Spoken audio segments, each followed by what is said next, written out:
इंसान की भावना बदल गई, विचार बदल गए, रहन सहन बदल गए और भगवान से कोसों दूर हो गए। और जिनमें भगवान की आस्था थी वो नकलियाँ के फंसा दिए काल ने, इन ग्रुप के ग्रुप बना दिए, कितने बड़े बड़े करोड़ों जीवों का नाश कर दिया इन नकली संतों ने। ये थे तो पुण्यात्माएं, इन्हीं में से बचे हुए थे जो अब भक्ति करेंगे ना, और जो ना पार होंगे उनकी इतनी कमाई बन जाती है कि वो स्वर्ग में, महास्वर्ग में खा के फिर भी, और यहाँ भी आ जाते हैं, राजा बनकर चले जाते हैं, फिर स्वर्ग में बैठा देता है उनको, और फिर उन्हीं में से कुछ और विशेष पुण्यात्मा सेलेक्ट कर लेता है, उनको अलग रखता है। वो गिनती के 12 होते हैं। तो ये जितने भी अब संत आ रहे हैं ये वो 12 हैं जो काल ने पहले सेलेक्ट करके हैं, ये भगवान की आत्मा जो पहले कभी भक्ति से युक्त है। अब आप देख रहे हो कितने संत हैं, इनके सारे ठाठ हैं, पूरा इनको दान मिलता है, बड़ी बड़ी कार्य में रहते हैं, सारी सुविधा है इनको, और सारा दिन, क्योंकि भक्ति इनके पास है ही नहीं, भक्ति तो है ही नहीं, ये पिछले पुण्य ही ये खा रहे हैं, इनके चेले भी पिछले पुण्यों से चल रहे हैं। वो दुखी हैं या सुखी हैं वो यही कह देते हैं, दुख तो भोगना ही पड़ता है और सुख गुरुजी दे ही रहे हैं, सुख तक गुरुजी दे रहे हैं उनके, हर दुख भोगना ही पड़ता है। तो नो बुद्धि बांध रखी नकलियों। तो वो सारे ये सेट हैं। एक आधा चमत्कार अपने आप किस्मत का, जैसे हम हनुमान पूजा करते, श्री विष्णु जी की पूजा करते थे और तकरीबन चमत्कार हो रहे थे, यानी सुख हो रहे थे। भाई शिक्षा ग्रहण करी, सर्विस लगी, ब्याह हो गया, बेटा बेटी होगी और सुथरी रोटी मिल गई, तो हमने सोच रहे थे हनुमान जी की मूर्ति दे रही है। अब पता चला। तो इसी प्रकार ये हनुमान जी की मूर्ति है, समझ लो ये संत है, इनका पल्ला कुछ नहीं है। आप पर किसी ने सुख हो रहा है, हर किसी ने आप पर दुख हो रहा है, तो वो नहीं सोच रही गुरु जी कर रहा है। गुरु जी का जब होगा जब ये मंत्र होंगे साथ में, इन मंत्रों से सुख होगा, मंत्रों से आपकी आयु बढ़ेगी, आपके पाप कटेंगे। ये नहीं है तो पता कैसे सुख हो सकते हैं वो। तो कहने का भाव ये है कि संत पिछले जन्म के पुण्यकर्मी प्राणी थे, और वो भी पुण्यकर्मी प्राणी जो भगवान के लिए भटकते भटकते इनका फंस गए, और ये फंस गए काल के। अब काल ने इनको इसीलिए पैदा कर दिया कि कोई भक्ति चाह नहीं, उसके लिए तो उसने कर दिया, एजुकेशन दे दी, चौधरी पका दिए, कोई मंत्री, कोई महामंत्री बन गया, और कोई कुछ बन गया, और कोई छोटी मोटी पोस्ट पाकर सब आकड़ पाड़े अंडे हैं, थोड़े दिन IAS IPS बन गया, धरती तोल दे, और फिर अगले जन्म में गधा बना फिरेगा वो। तो ये जो अकड़ आ गई या कमजोरी काल ने पैदा कर दी। तो जो भक्ति नहीं चाहते वो तो खाओ धक्के, और जो भक्ति चाहते वो काल के पक्के दूतों को फंस गए। काल ने कहा था कि पहले अंश हमारे जाही और पीछे अंश तुम्हारा जाए। जब परमात्मा का, कबीर भगवान का और इस काल का अनुबंध हुआ था, इसने बहुत विनय की थी कि 3 युगों में जीव ना ले जाना। तो परमात्मा को भी मालूम था कि 3 युगों में ये ले जाने योग्य हुए को नहीं, क्योंकि इनके पिछले पुण्य कर्मों की बैटरी चार्ज रहेगी। और ये मैं भक्ति बताऊंगा उसने मानना है कोई नहीं। ये जो भक्ति कर रहे हैं ये सोचे इसी से सुख हो रहा है, ये हो रहा था उनके पुण्य कर्मों से, होता रहेगा। जिस कारण से ये त्रेता सतयुग त्रेता में ये कत्ती नहीं मान रहे, और काल राजी कर दिया, ठीक से भाई 3 युगों में तू कर ले जो तूने करना है। फिर चौथे युग में इसने कहा था कि चौथा युग में पहले मेरे हंस जा, मेरे दूत जावें और पीछे तेरा आवे। परमात्मा बोले या भी मान ली तेरी जा, और बोल। परमात्मा को पता था यदि मैं पहले भेज दूंगा अपने हंस ने तो वो सारी सच्ची कहेगा, फिर ये काल के दूत जाएंगे वो ये बताने लग जाएंगे, भिन्नता कहाँ रहेगी। तो काल ने ये सोचा था कि सा कंडम कर दूंगा, इन्हें ऐसा बना दूंगा, या तो भक्ति करने तो रहेंगे नहीं, कोई शराब में, कोई सुल्फा, कोई अफीम, सारे अड़ंगे पर लगा दिए। जो भक्ति करते हैं वो कोई पत्थर पानी पूजन पर ला दिए, या नकली संतां का फंसा दिए।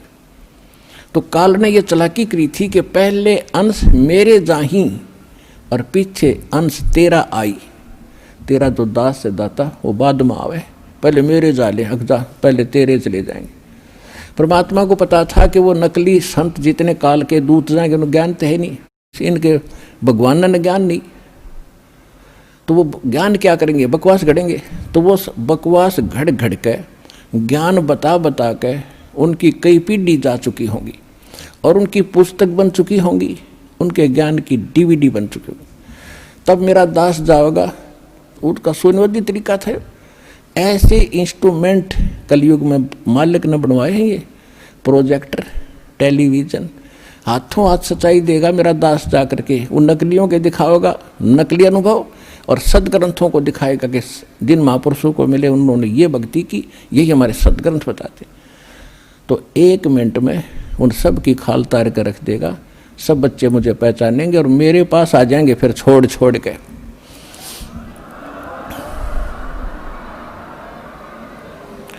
चौथा युग जब कलयुग आई, तब हम अपना अंश पठाई। काल बंद छूटे नर लोई, शुक्ल सृष्टि परवानिक होई। सारी सृष्टि परवानिक यानी पूरा विश्व नाम लेगा। कलयुग बीते 5500 पाचा, जब यो वचन मेरा होगा साचा। आज जो धर्मदास मैं तुझे बता रहा हूं कि एक दिन इन सभी नकलियों का पर्दाफाश कर दिया जाएगा और ये सभी पंथ खत्म हो जाएंगे जब सच्चाई से परिचित होंगे। सब मजहब के लोग भी सत्य को स्वीकार करके पूरा मानव एक होगा और भक्ति करेंगे और इन प्रमाणों से इतने प्रभावित होंगे, फिर वो सभी नाम लेंगे, पूरा विश्व नाम लेगा। तो वो समय अब आ गया पुण्यात्माओं।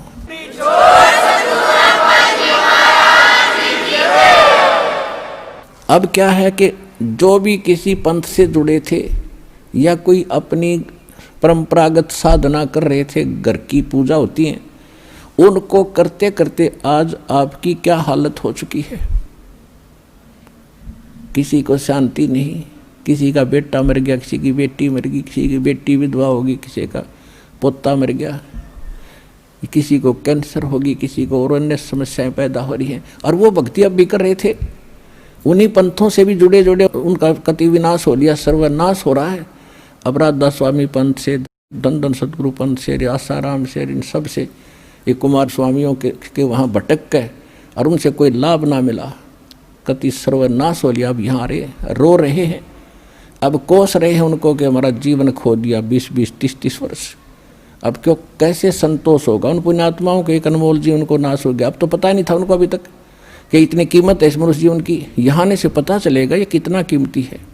और अब यहाँ आते हैं और कोई कहता जी मैंने 20 वर्ष हो गया राधा स्वामी में था, इतने दुख गिनवाता है, मुझे भी रोना आने को हो जाता है।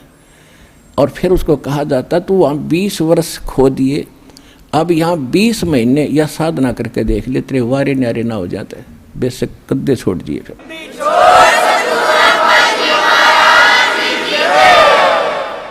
अब भगवान मिलेगा तो सारे काम भगवान वाले ही करेगा। तो कहने का भाव दास का ये है कि फिर वो परमात्मा आपको राहत कैसे देगा। भाई गुरु बिन माला फेरते, गुरु बिन देते दान, गुरु बिन दोनों निष्फल हैं, चाहे पूछो वेद पुराण। अब गुरु के बिना जो दान आप करते थे, जैसे बगैर ज्ञान के दान तो करते ही हम, डटा नहीं, जा रुक नहीं सकते। परमात्मा कहते हैं कि धर्म बिना धापै नहीं, ये प्राणी प्रपंच आस बराणी क्यों करे, तेने दिया हो तो संच।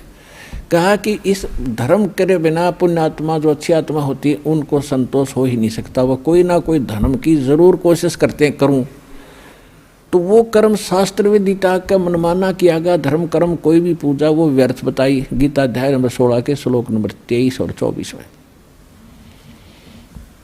तो वो जो धर्म करते भी थे हम, क्योंकि सबकी कोशिश थी धर्म करें, रुक नहीं सकते। जब हमें धर्म कर्म का पता क्या था, एक आम परंपरा बनी हुई थी कि हम हनुमान के पुजारी थे ये दास, और मंगलवार को 100 रुपये का प्रसाद बांट दिया करते। जिस दिन 5.25 का बांट देते उस दिन घनी खुशी बनाया करता, तो बड़ा दान कर दिया, बहुत बड़ा। और कोई उसका 1.25 मणि ला देता हो तो 1-2 साल में कदे बात बनाया करती, तो उस तो बड़ी खुशी बनाया करता है, बहुत बड़ा पुण्य कर दिया। तो यहाँ बताते हैं कि जिन हर जैसा सुमरिया, ताको तैसा लाभ, ओसा प्यास न भाग ही, जब लग दसे न आवे। अब जैसे किसी ने कंबल बांट दिए कहीं पर गरीबों में, या कि तो भंडारा लगा दिया, या कोई प्याऊ बनवा दी, कोई धर्मशाला में सहयोग कर दिया, कोई हैंडपंप लगवा दिया, तो ये चीज धर्म की काम है। लेकिन गुरु बिन यानी गुरु बनाए बिना हम जो भी पुण्य करते हैं वो व्यर्थ बताया। और फिर ये भी कहा है कि जैसे कर्म करेगा वो सारे ही मिलेंगे। अगर यदि आपने पक्षियों को दाने भी डाले हैं वो भी आपके पुण्य में लिखा जाएगा। आपने जानबूझ के कोई चींटी भी मार दी वो भी आपके पाप में लिखा जाएगा। और जब तक गुरु धारण नहीं करते जितने भी जीव हिंसा आपकी होती है वो आपके पाप कर्मों में ही लिखी जाती है। तो कहने का भाव ये है कि पाप तो ढेर सारे हों डेली, और पुण्य कभी कभी कर पाते हो आप, जिसको आप पुण्य मानते थे बिना गुरु के। अब ये भी कहा कि जैसे कर्म करेगा वैसा फल देगा भगवान, ये भी पक्की बात है। अब फिर ये भी कहा है कि गुरु बिन माला फेरते गुरु बिन देते दान, गुरु बिन दोनों निष्फल हैं, पूछो वेद पुराण। तो अब गुरु के बिना जो दान करा वो व्यर्थ है। उधर कह रहे हैं कि जो किया वो मिलेगा ही मिलेगा। तो इसके पीछे एक राज है, इसको अध्यात्म ज्ञान कहते हैं। अब जैसे किसी ने खूब दान किए हैं, भंडारे लगाए हैं और कंबल बांटे हैं, कितने प्याऊ बनवा दी है, पक्षियों को दाने भी डाले हैं, तो अगले जन्म में गुरु ना बनाने से उसको मनुष्य जीवन नहीं मिलेगा। नेक्स्ट जीवन मान लीजिए वो कुत्ता बन गया अगले जन्म में। और कुत्ता बनकर आप देखते हो आजकल एक कुत्ते के लिए कितनी फैसिलिटीज दी जाती हैं उस सेठ साहूकार के द्वारा जो कुत्ते को पालता है। अलग से उसका रूम होता है, कमरा, और उसमें एसी लगे हैं। पहले कूलर लगाते थे, आजकल एसी लगाए जाते हैं उनके लिए। और उसके खाने को भी बहुत अच्छा भोजन मिलता है। दिन में नौकर नवाते हैं, खूब सैर सपाटे कराते। और फिर क्या होता है, गाड़ी में वो कुत्ते का मालिक तो ड्राइवर बनता है और कुत्ता मालिक की सीट पर बैठकर ऐसे गर्दन निकाल कर बाहर देखता चलता है ठाठ से।